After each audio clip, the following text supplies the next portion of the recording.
Good morning everyone. आज हम जो क्वेश्चन करने जा रहे हैं उसका क्वेश्चन नंबर है 37।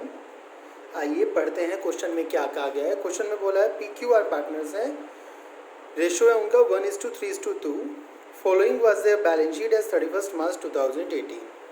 सेंट्री कैरेक्टर्स दिए हैं, 280 के लैंड एंड बिल्डिंग दी है 5 लाख की। इसके अलावा आउटस्टैंडिंग एक्सपेंसेस हैं, वर्कमैन कंपनसेशन रिजर्व है, इन्वेस्टमेंट फ्लक्चुएशन रिजर्व है, कैपिटल्स दी हैं PQR की, इन्वेस्टमेंट दी हुई है जिसकी मार्केट वैल्यू 110 है और जिसका बुक वैल्यू 1,25,000 है। Stock 220, sundry debtors 320, bank balance दिया हुआ है 160 का, एंड देन सबसे लास्ट में एडवर्टाइजमेंट एक्सपेंसेस दिए हुए हैं 75,000 के। हमें बोला है on 1 April 2018 they decided to share future profits in the 4:6:5। अपना रेशो चेंज करना चाहते हैं, 4:6 रेशो 5 में करना चाहते हैं। ओल्ड रेशो था 1:3:2। Claim for workman compensation estimated 1 lakh, motorcycle value 30,000 was unrecorded as now to be recorded in books. Outstanding expenses were not payable anymore. Value of stock be increased. Provision for DD 5% on sundry debtors. Goodwill value दी है 1 लाख की। Work for reconsideration was assign to firms auditor, firm के CA को दिया गया है। They paid 20,000 for this work, और इस बात का खर्चा आया है 20,000 का। Pass journal entries and prepare revaluation account. आपको जनरल एंट्रीज पास करनी है और साथ साथ रिवैल्यूएशन अकाउंट बनाना है। आइए बनाते हैं। तो सबसे पहले रिवैल्यूएशन अकाउंट बनाने के लिए रिवैल्यूएशन अकाउंट, ओके, क्या दिया गया है? Claim for workman compensation has been estimated at 1 lakh. 1 lakh का वर्कमैन कंपनसेशन एस्टिमेट हुआ है और जबकि वर्कमैन कंपनसेशन रिजर्व 60,000 का दिया हुआ है, तो 40,000 वर्कमैन्स को एक्स्ट्रा देने हैं। तो बेटा ये क्या हो गया हमारा लॉस, और लॉस किस साइड आता है? रिवैल्यूएशन के debit side. To workman compensation claim 40,000 का एक्स्ट्रा लॉस हो गया। Motorcycle valued at 30,000 was unrecorded. 30,000 की एक मोटरसाइकिल थी, अनरिकॉर्डेड है, बैलेंस शीट में पहले से लिखी नहीं है। तो जो सेट्स पहले से नहीं लिखी है वो अब लिख दीजिए आप, बाय मोटरसाइकिल। ये एक तरह का प्रॉफिट हो गया हमारा, मोटरसाइकिल से बढ़ गया हमारा प्रॉफिट 30,000 का। इसके बाद बोला है outstanding expenses were not payable anymore. Outstanding expenses को अब नहीं देना है, तो टू बाय आउटस्टैंडिंग एक्सपेंसेस, ये भी एक तरह का क्या हो गया? प्रॉफिट हो गया। आपको पता है जब लाइबिलिटीज रिड्यूस होती हैं तो प्रॉफिट होता है, एसेट्स इंक्रीज होती हैं तो प्रॉफिट होता है, एसेट्स डिक्रीज होती हैं तो लॉस होता है, लाइबिलिटीज इंक्रीज होती हैं तो लॉस होता है, ठीक है। Value of stock increase to 290, पहले स्टॉक था 220 का, अब 290 का हो गया, तो 70,000 बढ़ गया बाय स्टॉक। बेटा बाय 290 नहीं लिखा है, 290 से नहीं बढ़ा है, 290 इंक्रीज टू 290, 290 तक हो गया, तो 220 से 290 तक हो गया, 70,000 बढ़ गया। यदि यहाँ लिखता बाय 290 इंक्रीज्ड बाय 290, 290 से बढ़ गया तो 290 आता है यहाँ, मतलब कि 220 में 290 और प्लस हो जाते। बट अभी बोला है इंक्रीज टू 290, 290 तक पहुँचाना है, तो 290 तक पहुँचाने के लिए 70,000 आगे जाना पड़ेगा। Provision for DD 5% on sundry debtors, आपको पता है ये लॉस है। To provision for doubtful debts 5% of debtors, debtors हैं बेटा 320 के, 320 का 5% हो गया 16,000, ओके। उसके बाद बोला है गुडविल वैल्यूड हुई है, इसका आपको कुछ नहीं करना है। Work for reconstruction was assign to firms auditor, they were paid 20,000 for this work, तो ये भी एक तरह का लॉस हो गया। टू बैंक, हमने क्या करा? बैंक से या कैश से पैसे दे दिए अपने CA को, ऑडिटर को 20,000 का, तो रिवैल्यूएशन के समय खर्चा हो गया। आइए इसका टोटल कर लेते हैं। इस साइड का टोटल ज़्यादा है 1,15,000, ओके, 1,15,000, और 1,15,000 में से सब कुछ माइनस कर दीजिए, आपका बच जाएगा 39,000। ये किस में डिस्ट्रीब्यूट होना है? टू पार्टनर्स कैपिटल अकाउंट, क्या क्या नाम है पार्टनर्स के? A B C. A B C के कौन से रेशो में होना है? सॉरी, ए बी सी नहीं है, पी क्यू आर है। पी क्यू आर, और पी क्यू आर के कौन से रेशो में होना है? ओल्ड रेशो में होना है। ओल्ड रेशो था उनका 1:, आइए देख लेते हैं, 1:3:2, 1:3:2। तो इसको 1:3:2 में डिवाइड कर दीजिए 39,000 को। ये आ गया 6 से डिवाइड करके 6,500, 6,500, 3 जा 9,500, 19,500 और 2 जा 13,000। इस तरह से डिस्ट्रीब्यूट हो गया।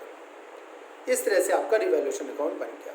अब इसके अलावा उन्होंने बोला पास necessary general entries. General entries हमें यहीं से बनानी है, बहुत ही ईजी है बनाना आपके लिए। देखिए जनरल एंट्रीज किस तरह से बनाई जाएंगी। ठीक है, सबसे पहले रिवैल्यूएशन अकाउंट को उठा लीजिए। Revaluation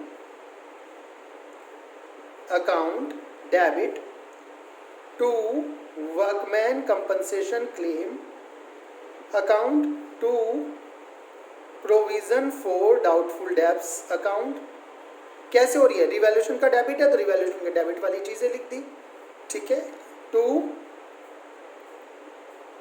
bank account 40,000, 40,000, 16,000 and 20,000। ये टोटल हो गया हमारा 76,000। ओके, इसके बाद क्या दिया गया है? क्रेडिट साइड आ जाइए। Motorcycle account debit, outstanding expenses account debit, stock account debit to revaluation account. ठीक है, 30,000, 15,000, 70,000। ये हो गया आपका 1,15,000। ओके, इसके बाद रिवैल्यूएशन का जो प्रॉफिट लॉस था वो ले लीजिए। Revaluation account debit to P's capital account, to Q's capital account, to R's capital account. 6,500, 19,500 और 13,000। टोटल हो गया आपका 39,000। अभी आपकी क्या हो गई? रिवैल्यूएशन की जितनी भी थी जनरल एंट्रीज पूरी हो गई। इसके अलावा और कुछ भी दिया गया है, ध्यान से देखेंगे क्या क्या गिवन है हमें और किस किस चीज़ की आपको जनरल एंट्री रह गई है जो आपको करनी है।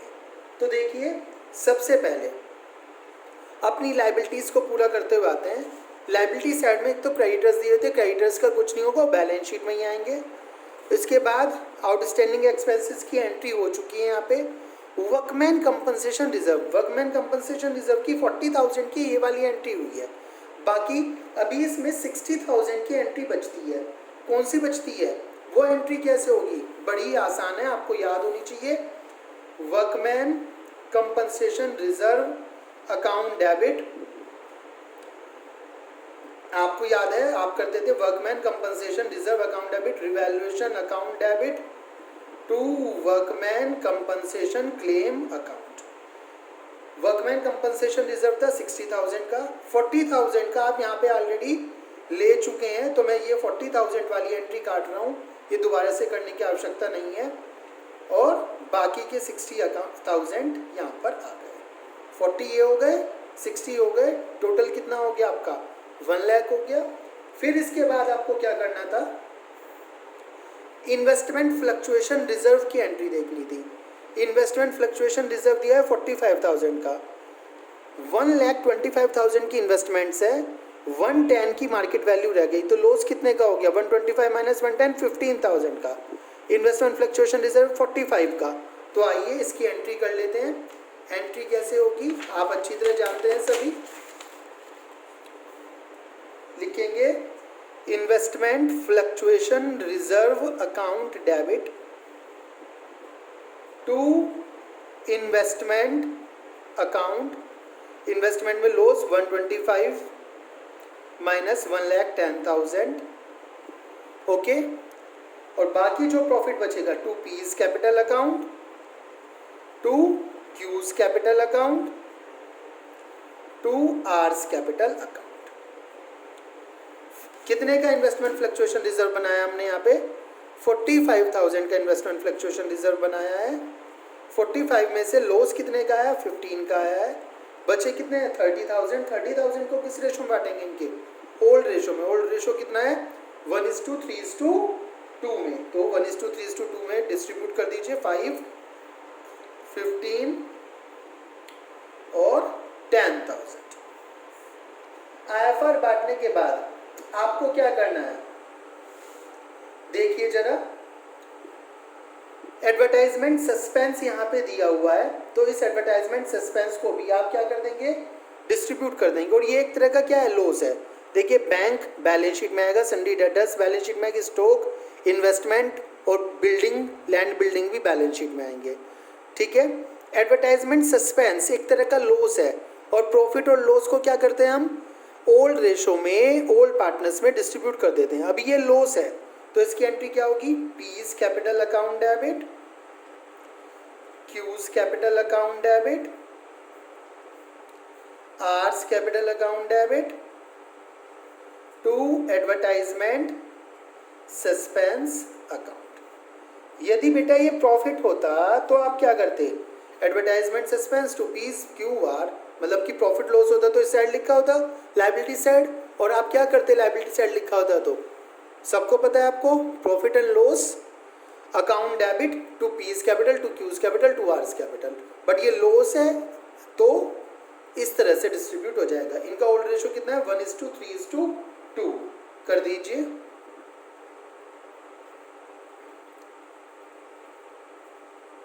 इस तरह से डिस्ट्रीब्यूट हो जाएगा, ओके। तो इस तरह से करने के बाद आपकी ज़्यादातर जितनी भी एंट्रीज हैं वो हो गई हैं।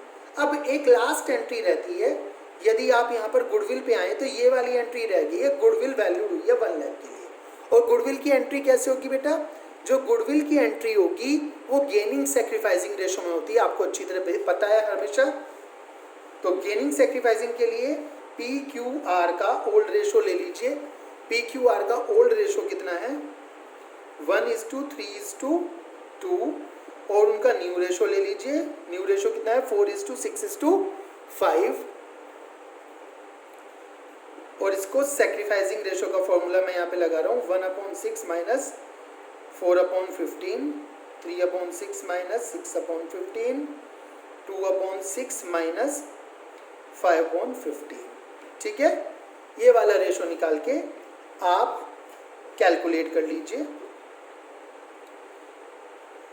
आइए कैलकुलेट करते हैं इनका क्या बैठेगा। 30 एलसीएम आ गया, 6 5 जा 30, 15 2 जा 8, 30, 15, 12, 30, 10, 10। तो ये तो आया -3/30, और ये आया प्लस के 3/30, और ये 0। तो जो माइनस में आया वो गेनिंग है, और जो प्लस में आया वो सेक्रीफाइसिंग है। जनरल एंट्री क्या होगी आपको पता है? Gaining partner capital account debit, P's capital account debit to Q's capital account. और निकालेंगे कैसे? गुडविल कितने की गिवन है? 1 लाख की। तो 1 लाख की गुडविल को आपको 3/30 यहाँ पर कैलकुलेट करना है। 1 लाख की गुडविल का 3/30, और ये आ गया आपका 10,000। तो इस तरह से सारी की सारी जनरल एंट्रीज आपकी हो जाएंगी, ठीक है। बस आपको क्या करना है? पूरे के पूरे क्वेश्चन को एक बार दोबारा से देखना है कि कहीं पे कोई जनरल एंट्री रह तो नहीं गई है, तभी जाकर ये फिनिश होंगी। हमने क्या करा? सबसे पहले रिवैल्यूएशन बनाया, रिवैल्यूएशन की जनरल एंट्रीज करी, फिर बैलेंस शीट से देखा किस किस चीज़ का हमने ट्रीटमेंट नहीं करा था। वर्कमैन कंपनसेशन का नहीं करा था, इन्वेस्टमेंट फ्लक्चुएशन रिजर्व का नहीं करा था, एडवर्टाइजमेंट सस्पेंस का नहीं करा था, और सबसे लास्ट में हमने गुडविल का करा, जो हमारी एडजस्टमेंट्स में रह गई थी। तब जाकर हमारा पूरा का पूरा क्वेश्चन फिनिश होगा, ठीक है। इस तरह का क्वेश्चन एग्जाम में 6 मार्क्स तक का आ जाता है आपका, ठीक है। तो बी प्रिपेयर फॉर दैट। और इसमें कहीं भी प्रॉब्लम हो आप मुझसे पूछ सकते हैं एनी टाइम। Thank you.